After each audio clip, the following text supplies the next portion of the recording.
Hello friends, supreme court ரீசெண்டாக ஒரு தீர்ப்பு சொல்லியிருக்காங்க.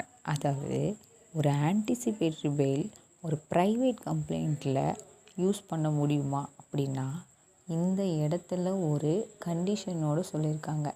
ஒரு ஆன்டிசிபேட்டரி பெயில்னால் என்னென்னா, ஒரு போலீஸ்காரங்க அந்த அக்யூஸ்டை அரெஸ்ட் பண்ணிடுவாங்களோன்ற பயத்துக்காக முன்னாடியே ஆன்டிசிபேட்டரி பெயில் வாங்குவாங்க. இப்போ இங்கே என்னென்னா, ஒரு ப்ரைவேட் கம்ப்ளைண்ட்டை கொடுத்து அது ஜட்ஜு முன்னாடி போயிட்டு விசாரணைக்கே ஜட்ஜுக்கிட்டேருந்து சம்மன் வரும்போது அந்த இடத்துல ஆன்டிசிபேட்டரி பெயில் போடணுன்னு அவசியம் கிடையாது அக்யூஸ்டுக்கு.